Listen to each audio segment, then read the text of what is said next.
What is up, fellow nerds, and welcome back to the Dapper Snapper Gaming channel, and welcome back to How Do I Want to Do This? This is our series where we take a look at all playable options available to players in Dungeons & Dragons 5th edition, then we rank them on a scale of 1 to 10 and either build them or fix them depending on how they rank.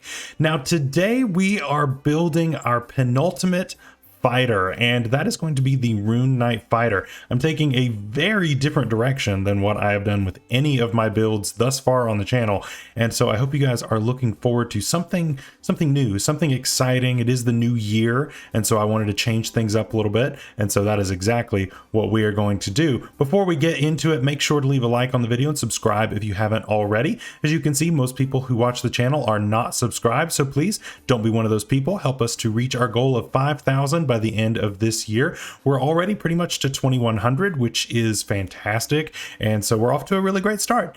And we just need to keep that up, and I know we can do it. On top of that, make sure to click the bell so you're notified when new videos are uploaded, and share the video with your friends. So if you missed Tuesday's video, I will put that up in the icon above for you right there. But we went into quite a bit of detail on this subclass. Of course, we do not go into nearly as much detail on this video, so make sure you've checked out that one to get the all the little details about this subclass.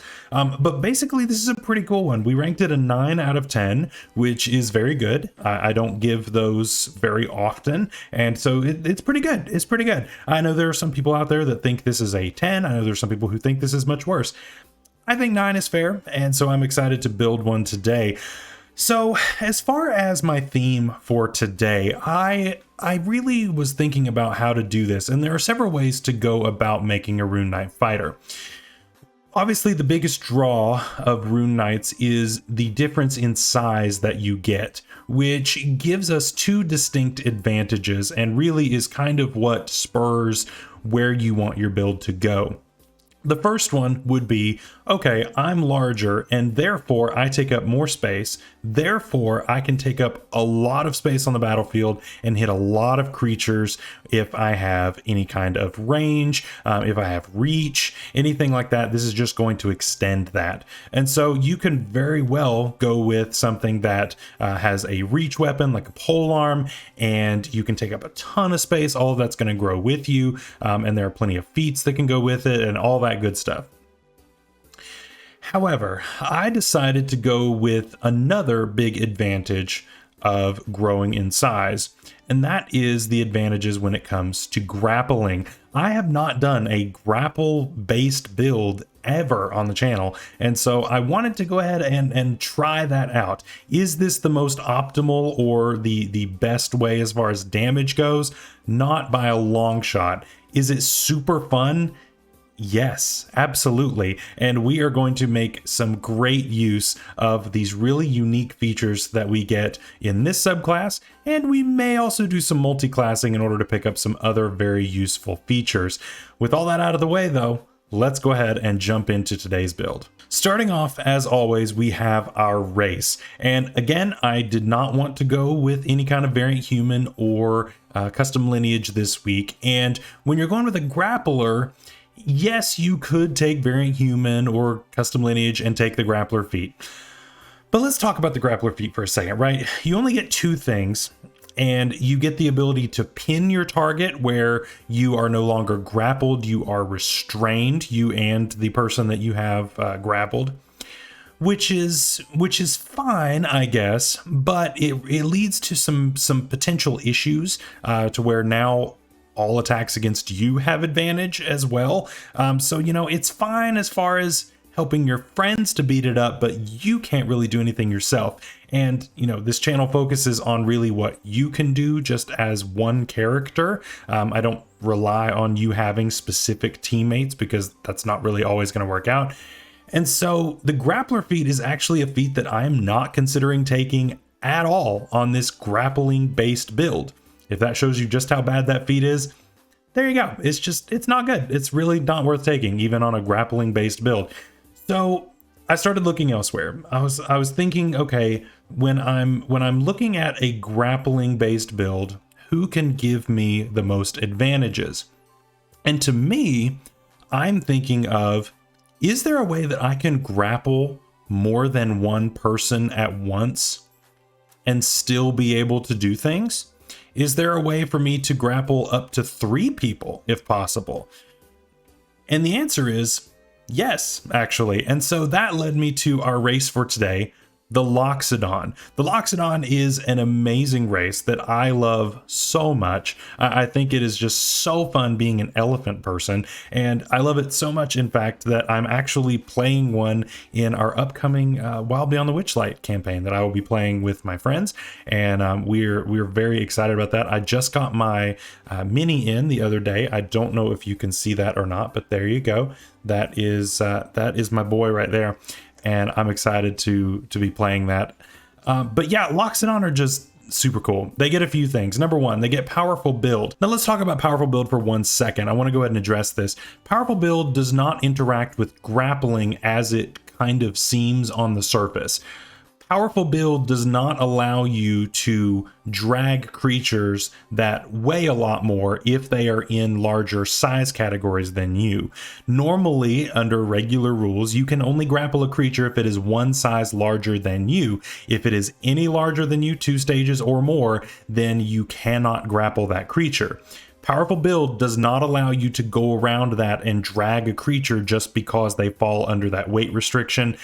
Just be careful with that. They do not interact. If your DM wants to go around that rule, that's fine, but that is something that comes straight from Jeremy Crawford. Those 2 features are not compatible, so sorry, we do still need to obey the laws of 1 size larger is all that we can grapple.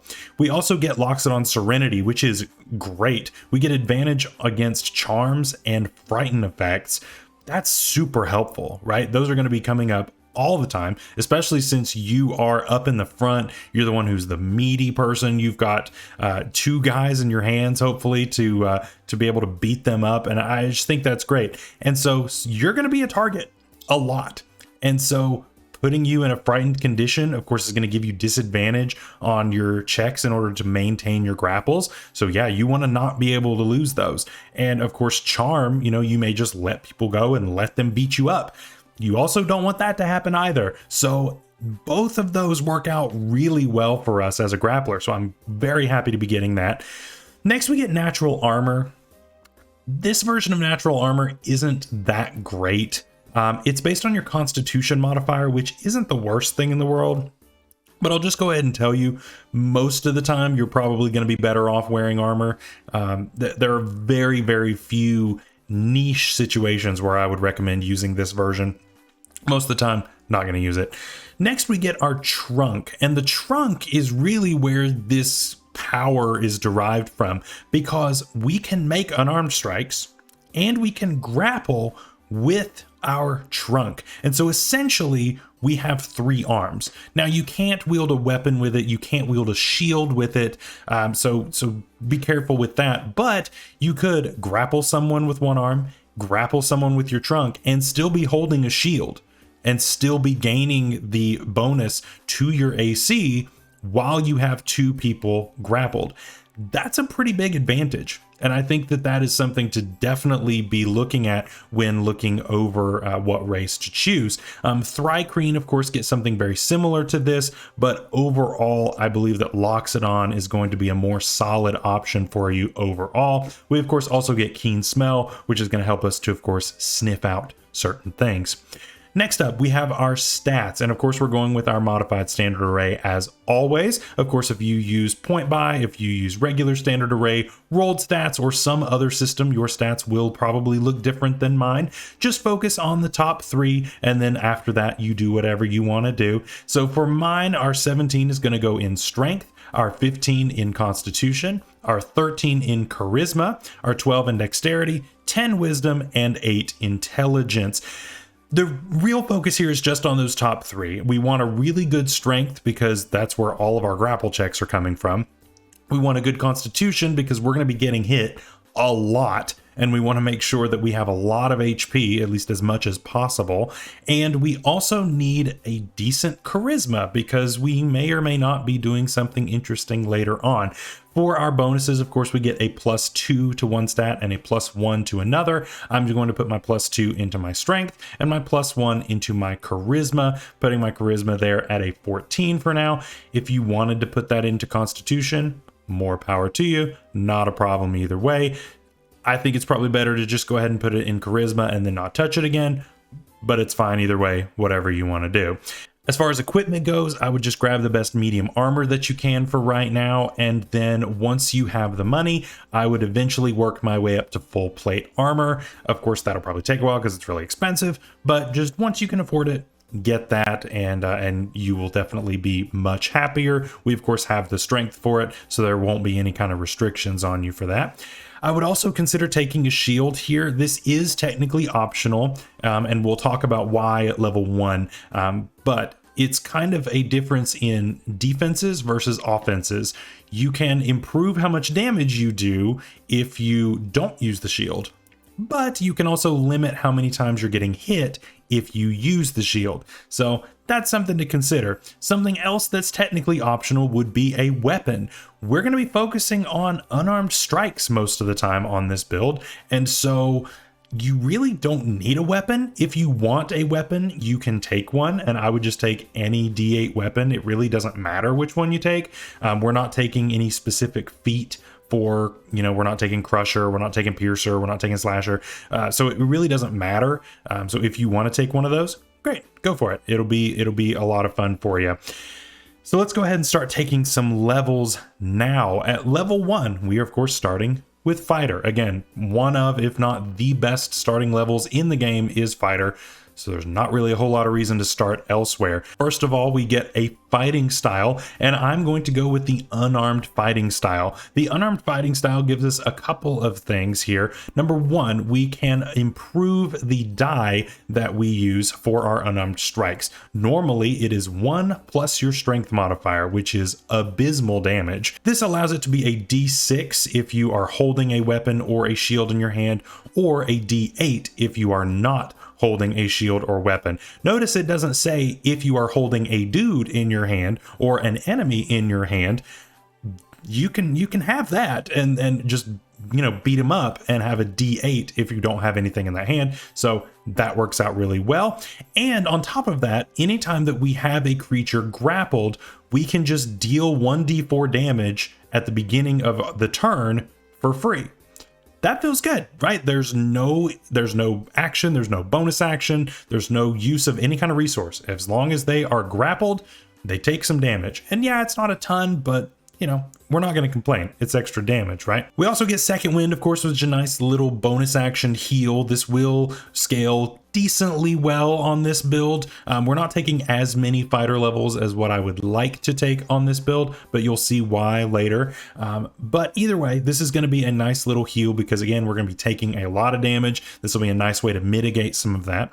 At level 2, we get Action Surge, and this allows you to grapple 1 and grapple 2. So now we have 2 different enemies that we can grapple at one time, and of course start beating them up. Of course, when a creature is grappled, its speed is 0, and of course we are going to be contesting that our athletics versus their either athletics or acrobatics. At level 1, you're going to want to make sure that you took your proficiency in athletics, because we're going to be using that skill all the time, and eventually we are going to be able to actually improve on this as we go, but just hang tight, we will get there. At Fighter 3, we of course get to choose our subclass, and of course we're going with the Rune Knight. The Rune Knight gives us several really great things. Number 1, we get our bonus proficiencies, of course, with the tools in order to mess with our weapons and our armor and all that good stuff. Again, the weapons and armor that we have these runes carved into do not necessarily have to be in our hands for us to use them. They just have to be on our person. And so you can put that in your armor, you can put that in the shield, you can put that in a sword on your back or a mace or whatever you have on your back. You can do all of that and still use all of those things, which is really nice. Our next feature is really great though, because we get Rune Carver, and these runes that we get to choose here are really what are going to shape how effective we are going forward. We have 4 choices at the moment, and we can choose 2 of them. And There are really two clear winners in this case. Number one, the Cloud Rune. The Cloud Rune allows us to redirect attacks. That's going to be very, very helpful when you've got a melee character that we have grappled and you don't want them trying to hit you. You want to make sure that this goes somewhere else. It does say that the magic can transfer an attack's effects regardless of the attack's range. So what this means is if you've got a friend 20 feet away from you and you have somebody grappled and they try to hit you, you can just say, no, you have to target my friend over there. Well, they can't, so it doesn't work out. And so that can be really, really helpful. Of course, you only get this once per rest, so you do have to be careful with that. And of course, this is based on our Constitution modifier, so we are going to be wanting to improve that whenever we possibly can. So just something to keep in mind, but that's totally fine. The other rune that we get here that I want is the Frost Rune. The Frost Rune is going to give us a +2 bonus to all checks and saving throws having to do with strength and Constitution. Of course, one great strength check to think about is athletics, which of course is the main driver behind our grapple checks, and Constitution, we are going to be using that coming very soon once we get access to some magic. Yes, we're taking magic on a grappler. It's fine. We're going to have a good time with it. Don't you worry about it. Finally, we get Giant Might, and of course, this is the main reason we're here, right? This allows you to grow to size large, regardless of how you started. And so this gives us a few things. Number one, that's technically not mentioned in this, but it means that we can now grapple huge-sized creatures. You're going to run into some huge-sized creatures, maybe not so early as level 3, but probably earlier than you would think. There are plenty of huge-sized creatures out there that you would love to go up and grapple. This allows you to do that. We of course cannot grapple anything that is gargantuan, but that's going to be kind of rare at this level. You won't really start running into that until much later, and we'll have a way to get around that a little bit later on. But for now, you should be fine most of the time here at level 3 and for the next foreseeable future. But on top of that, we also do get advantage on strength checks and strength saves. Again, now we have a +2 to our athletics and advantage. We're going to have a huge bonus to those grapple checks, and that is going to be very, very helpful for us. And of course, we get a couple other things as well, and that just feels really, really nice.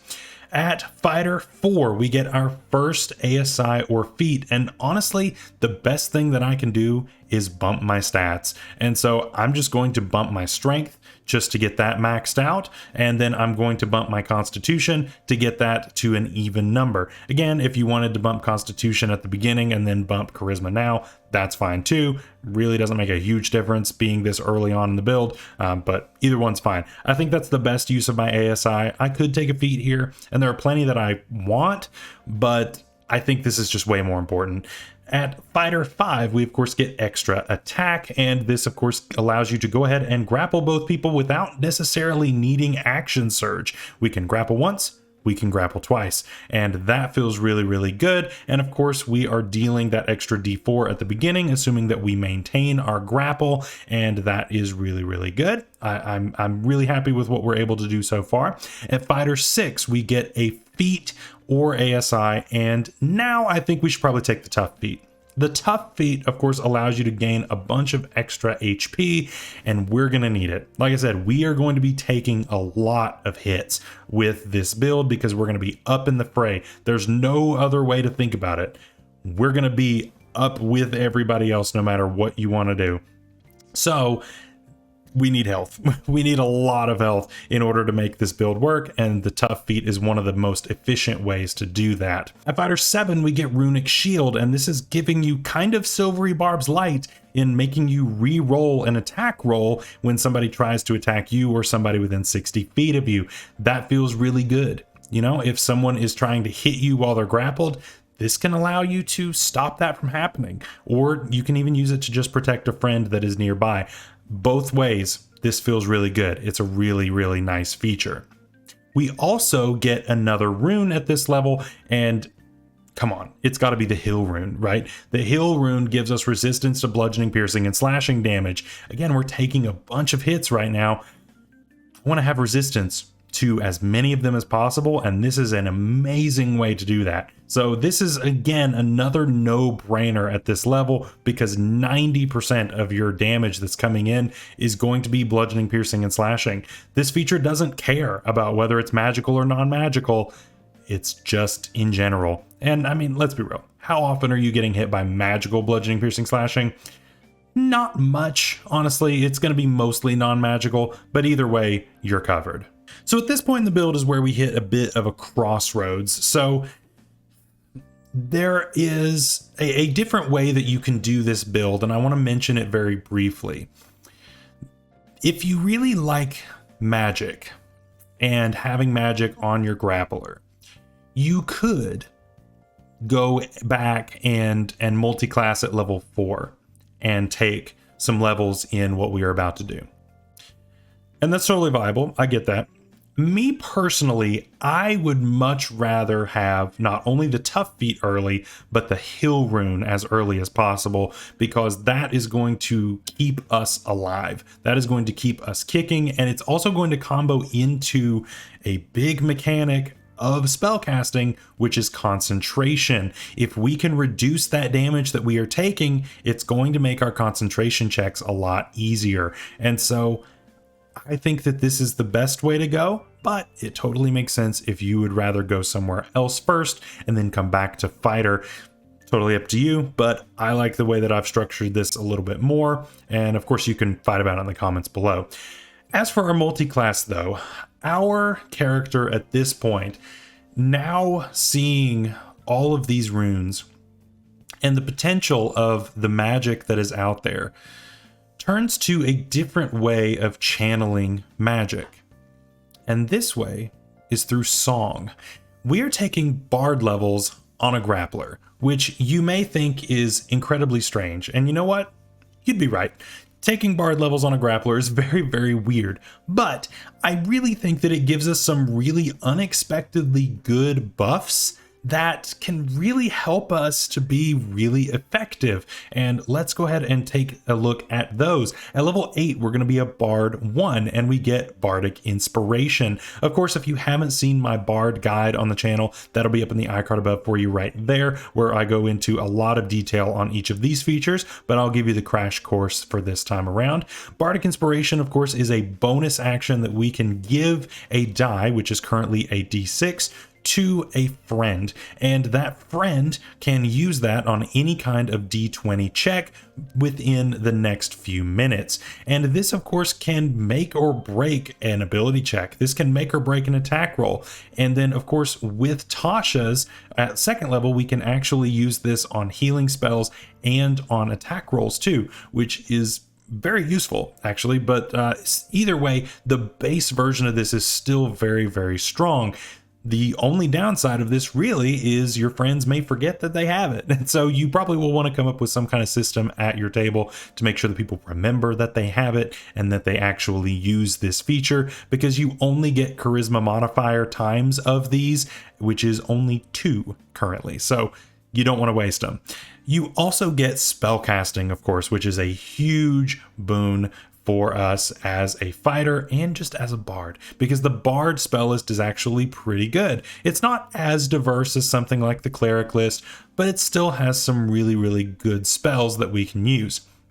Now, our charisma is not good. Our charisma is in fact very bad, but it's enough to get us by the multi-classing kinds of restrictions, and so that's about as good as it's going to get, to be honest. So we really don't want to take any kind of spells that focus on saving throws or attack rolls, because most of the time they're going to fail. So for me, when I look at the cantrips, I would take something like Message for the ability to just talk to your friends. I would take Mage Hand / Mage Trunk. I'm flavoring it as Mage Trunk when I do Witchlight, but of course you do whatever you want to do. You also could take like Dancing Lights. You could take Prestidigitation. There's a bunch of really, really good utility spells on that list that you will get more than enough use out of in and outside of combat. So I would definitely take those on this one. And as far as first level spells, Most of them, I'm going to say pick your favorites. However, there are two that I would definitely recommend. Number one is Healing Word.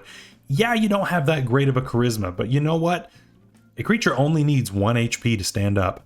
And as long as you can give that to them as a bonus action, with only a verbal component, mind you, meaning you can maintain your grapple very easily, that's going to be super helpful. And I really, really like that. So, of course, somebody drops near you, you just pop them back up with a bonus action, and you're good to go. And, of course, I would also take Silvery Barbs. Silvery Barbs, of course, there's no save. It is just roll that die again and give advantage to a friend. And I think that that is so helpful on a build like this. Of course, I said that we had Runic Shield, which was kind of like this, but not nearly as good. Well, now we have both. And so you essentially have both uses of this. I would use Runic Shield more often and save your Silvery Barbs for other situations. Of course, you can Silvery Barbs people trying to get out of your grapple if you want to, which I don't know if that's necessarily worth the slots, but it's something you can do if you feel that it's necessary. But yeah, besides those two, I really don't have any solid picks for you. So just kind of go with whatever you want after that. At Bard 2, we of course get Jack of all trades, and Jack of all trades is what is going to give us basically half proficiency in every skill that we do not have proficiency in. Now, one thing to keep in mind about Jack of all trades that's not mentioned very often is the dexterity check that is rolling for initiative. That qualifies. The ability check that has to do with counterspelling, that counts. That is eligible for Jack of all trades. And there are several other examples that fall into this. Now, of course, we already have proficiency with athletics at this point, so we don't necessarily need it for that, but it's still really nice to have, and it just makes you a lot better of a character in general. It makes you a lot more well-rounded, and obviously that's going to be an amazing boon to you going forward. And we also get our Song of Rest, so whenever we take a short rest, we can actually give a little bit of extra healing, up to a d6, to those who have used their hit dice. Next up at level 10, we're going to be a Bard 3, and this is a big level for us for several reasons. Number one, we get our subclass, and that's what we'll start with. Now, there are a couple of subclasses that would really work well with this, and I will talk about those when we get to the honorable mentions at the very end. For what I want today, though, I'm going to go with something very simple, very short and sweet, but also quite potent, and that is going to be the Lore Bard. The Lore Bard is one of the best bards, again, up in the iCard above for our ranking of the Lore Bard, but it gives us some really awesome things. Number one, you were talking about how we didn't have enough proficiencies. Well, just take more, because bonus proficiencies is here. You get 3 more skill proficiencies. That's nuts, right? That's just so good. I don't see how that can be seen as a bad feature. It's just so nice to have all these proficiencies, and of course, Jack of all trades and the rest. So we're looking pretty good on our skills at this point. We also get Cutting Words, which gives us another use of our bardic inspiration. Essentially, it is kind of like how Bane works. Of course, we're not taking the Bane spell, even though it's on the spell list for the bard, just because it does require a saving throw. But Cutting Words does not require a saving throw, and so I like that as well. But really, the biggest reason that we're here in Bard is expertise. Expertise is going to allow you to double your proficiency bonus in 2 skills of your choice. I only care about one of them, and that's athletics. Now let's take just a second to think about where we're at with this athletics skill. So right now we have a +4 proficiency bonus, right? So we're going to double that with expertise to a +8. We have a +5 to our strength checks right now. So we've got a 5 plus an 8 plus another 2 from our rune. That's 15. And we always have advantage as long as we have Giant Might active. So yeah, I don't know if you're going to be failing very many of these grapple checks, to be honest. I feel like you're going to be hard pressed to lose. You're going to have to roll really poorly. twice. And so this is just super overkill. But I mean, when you're doing this as your main gag, you want to make sure it's as effective as possible. And expertise is one of the best ways to improve a skill proficiency that is going to be used so often. We also get second level spells at this point, and I'm going to say that we need one spell specifically. Again, third level in Bard is a huge level for us. We get so many good things. I want to take a spell that literally nobody takes. And in this case, I think it actually works out really well for us. And that is Cloud of Daggers. Cloud of Daggers is one of those spells that most people completely shrug off because it is a static 5-foot square that is with floating daggers, and you can't move it around like Moonbeam. You have to make sure that people are in it, and it's kind of hard to get people to walk into an area that's that small when they can just go around it, right? And so most people don't waste their time with it, and that's fair. However, we are going to use that because I think that this is going to be a lot of fun. Now, one thing I want to talk about with this too is that if you're playing with a grid, which I assume most people are, spells do not necessarily have to lock on to a single square.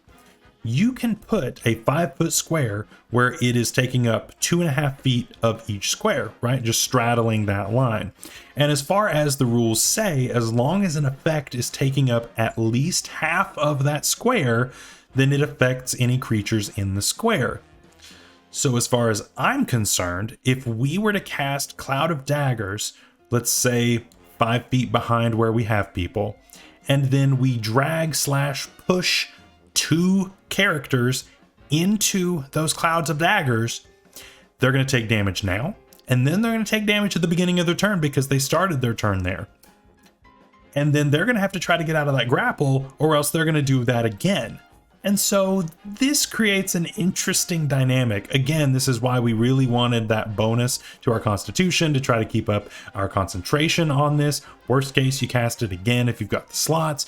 But yeah, this is super cool. And it's a really fun way to use a spell that is never used. I don't know of really a single build that I've seen at my tables anyway that use this spell. I know there are a few out there that are very specific with this, and I believe I've featured one on the channel before that had Cloud of Daggers, but again, it's very specialized. And this is the time to do it. So I think that's a really great pick for us. If you don't want to go with that, or you would like to do something a little bit different, if you now are running into a gargantuan character, Enlarge Reduce is also here. So I would also consider taking that spell here, because now you can enlarge up to size huge and grapple gargantuan characters if you were to need to do that. How often is that going to come up? Probably not all that much, but that's another good use of your concentration should you need to do something in a specific case scenario. Another great option, though, of course, is Heat Metal. Heat Metal would be a great little ranged option of making sure that if someone's about to attack you with a sword, then they have to drop it. You could put it on somebody's armor, and of course they probably can't get that armor off fast enough, and then you just run away. You just run away and maintain concentration, and then they'll eventually die, and there you go. It's all good. But yeah, that's another one. Heat Metal is very low on my list of priorities. The first two are definitely ones that I would definitely take. Now, here's the thing, though. At this point, we are at another crossroads in this build. With Cloud of Daggers secured, I really don't need to keep going with Bard. And I really don't need to multi-class anymore, really. However, there is one other case scenario that I want to consider, and this is why I'm going to continue with Bard. One thing that we cannot prevent is someone teleporting out of our grapple. So just because someone has a low strength and dex, if they can teleport, say with Misty Step, which is a fairly common spell, say with something even more powerful maybe, any of those are going to get around what it is that you're doing. And there's no counterplay currently, unless you have a friend with counterspell. But again, I don't like to make characters that rely on other characters because they aren't always going to look out for you. If you feel comfortable in leaving that to someone else near you, then I would go back to fighter the rest of the way, because there are several things that you would pick up by doing that. Totally get it. However, I'm not going to trust other people, and that's just kind of how I live my entire life normally, but I'm going to continue with Bard because I want to make sure that I can take care of making sure that people stay in my grapple, right? So we're going to continue with Bard. At Bard 4, we get another feat or ASI. I'm going to take Warcaster. Again, it is very important that we maintain concentration on our spells. We have a +2 bonus from our rune. Now we have advantage on this as well, and that feels really good. We also have proficiency because we're a fighter, and that feels really good too. So all of these things are kind of working together, so you've got good numbers when it comes to all of this. At Bard 5, we get our Bardic Inspiration upgraded to a D8, so that's really nice. And we also get Font of Inspiration, so we actually get all of these back on a short rest now. That feels good. With how few of them that we have, it's really nice to get more of them per day and them come back on a short rest. We also get 3rd level spells here, and I would take something like Mass Healing Word, again, for the same reasons as regular Healing Word, and maybe even Sending. Sending is another really good spell for communication, for annoying other people, just making sure that your DM has very annoyed NPCs at all times. It's a great use for that. At Bard 6, we of course get another subclass feature, and this is why we went Lore Bard. We get additional magical secrets, and so we get any 2 spells that we want, and that's really potent. This feels really, really good. And of course, the first one is Counterspell. Counterspell, of course, can allow us to get rid of a teleportation spell when someone tries to leave our grapple, and that feels really good. Not only do we have Silvery Barbs for when they try to escape it, we also now have Counterspell for when they try to cheese their way out of it. That feels really good, and I really, really like the flavor of this, being able to do that. Maybe you're shooting the counterspell magic out of your trunk. Do whatever you want to do. It's fun. It's a game. And for the other spell, I was thinking, you know, there's always the classic Fireball, but it doesn't really make a whole lot of sense on this build. There's always several really, really good options that you could consider. I would love to take something like Hypnotic Pattern, but again, my charisma is not good. So I need something that is non-concentration, that helps me out in an effective way. The first option that I thought of was Aid. Aid would of course temporarily boost my maximum HP by a little bit, and of course you can give this to your friends too, so that would also feel really good. So that's not a bad option, but I would rather go with Mirror Image. Mirror Image is a defensive spell that does not require concentration, that just makes sure that there is at least a little bit of a buffer between you and getting hit. It's not going to work every single time, but to me, it's worth that 2nd level spell slot in order to keep you a little bit safer, and it just lasts for a minute, and it doesn't cost you your concentration, so you can still use Cloud of Daggers at the same time. Of course, there are other options. You could, of course, take Misty Step here as well. Personally, I don't think that there's a use for Misty Step for me, but I think that is an option if you need the mobility. That's there too. Okay, I'm finally done with Bard. We're moving back to Fighter, and we're going to be there the rest of the way. We're back at Fighter 8, and we get an ASI or a feat. I'm just going to boost my Constitution. Now, you could boost your Charisma if you wanted to focus on things that actually do have a saving throw. Keep in mind that Bard is not a prepared class, they are a learned class, so you are locked into whatever spells that you took. There's no switching them out every day, unfortunately. If that were the case now, that would be kind of busted. But in one D&D, you know, that seems to be the case. But at least for now, that is not the case. And so we are going to be stuck with whatever we chose before. So to me, it's better use to just boost our Constitution in order to make sure that we have more health. This also would help us if we were using any of the saving throw parts of our runes, but we're actually not using them, and we actually aren't going to be using them at all on this build. Sorry, I don't think that I have a place for them, and I don't think I really need them, to be honest. At Fighter 9, we get our first round of Indomitable, which is going to allow us to reroll a saving throw, which feels really good. At Fighter 10, we get Great Stature, which as a feature is very underwhelming.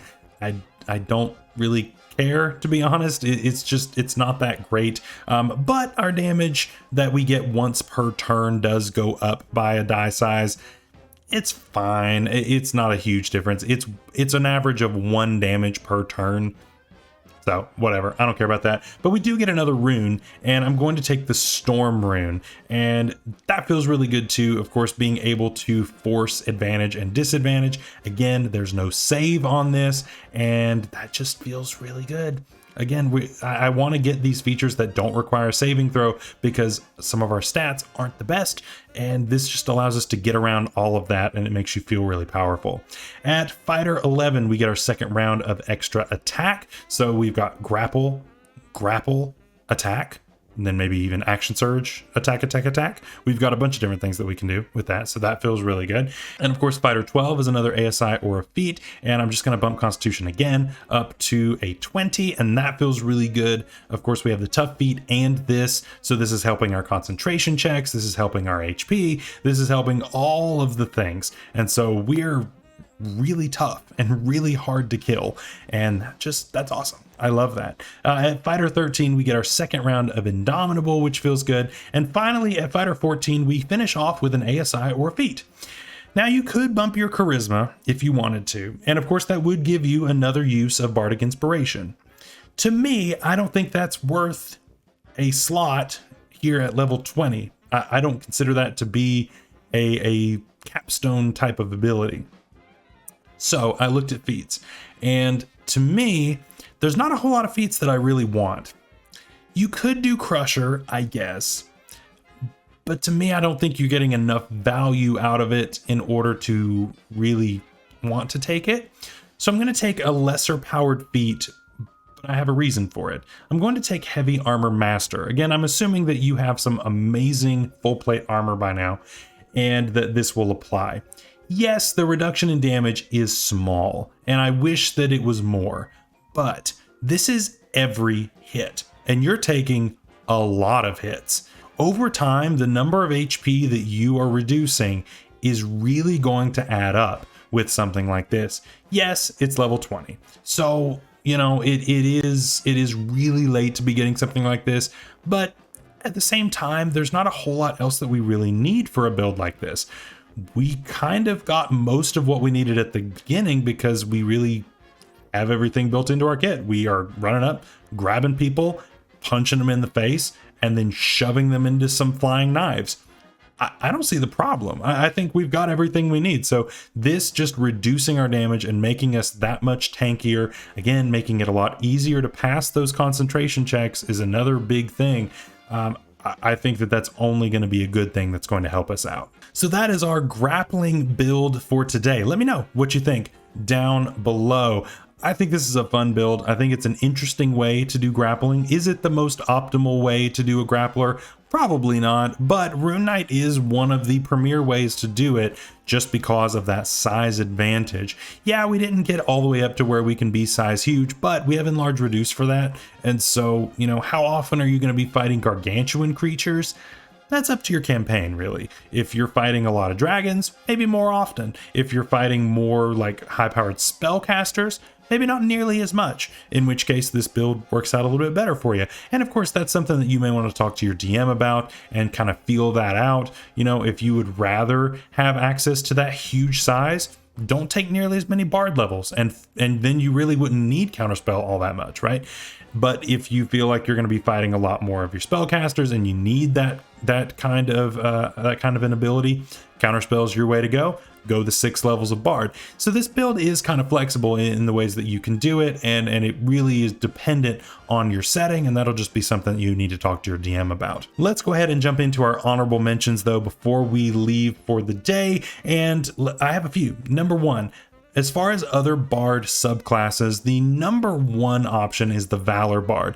Now, the Swords Bard is one that you could consider just because of these little flourishes and stuff if you wanted to actually use a weapon. However, to me, I think it's a lot better of a use if we went with the Valor Bard because of its unique ability at level 3. I think we're going to get a lot more use out of that than we would anything else. And this actually would give us extra attack as well. Extra attack is pretty good, but at the same time, it's redundant. And so to me, this would be something to consider if you were just going those 3 levels and moving on, or if you were just taking 3 levels of fighter and then going the rest in bard. That would be something to think about there, but for me, the 6 levels, you can't beat additional magical secrets. So that was kind of a no-brainer for me. Another really good option here would be the rogue. If you wanted to take a finesse weapon and go with rogue, you of course get expertise early on with this as well. I would consider something like the inquisitive, maybe even the swashbuckler. Swashbuckler much less so, just because it focuses so much on getting away from your targets. But I mean, that can, if you miss what you're trying to do, you need to get back out, that's an option for you. But the inquisitive is nice because it allows you to gain another way to deal sneak attack damage, even if you don't have advantage on the strike. And in this case, you may not always have that. So that would give you a really reliable way in order to get that. Finally, I would consider the sorcerer. So the sorcerer is actually a really cool way to do this because you can go divine soul. Divine soul, of course, would allow you to pick up some really crucial spells, such as Spirit Guardians. Spirit Guardians, of course, would allow you to deal damage to creatures that are nearby, and of course you have them grappled and they're stuck in this radius, and that feels good. It also slows them down, and so they have a hard time getting out. And so for me, what I would do with this is going on to our feats here, you have Polearm Master, so you grow, you have Polearm Master going, you have Slasher going, so you slow them down, you get them as far into this range as possible, and then they basically just can't get out. You can also lock them down with Sentinel. You can do all these other crazy things that just deal so much damage, and you're taking up so much room on the battlefield that it's just absolutely nuts. But that is something that I would consider if you were to go with Sorcerer. I would go with Polearm Master as one of your feats. Sentinel, of course, is another great option if you were to go with that. And then, of course, either Crusher or Slasher. Crusher would be fine if you wanted to do something like Spike Growth or something that is based on movement. But Slasher would of course help to reduce movement speed in order to keep them within that range nearby you. And finally, for other race options, the Bugbear. Of course, the Bugbear with a polearm would give you that 15-foot radius, which matches up with your spell, which would be really, really cool on that build.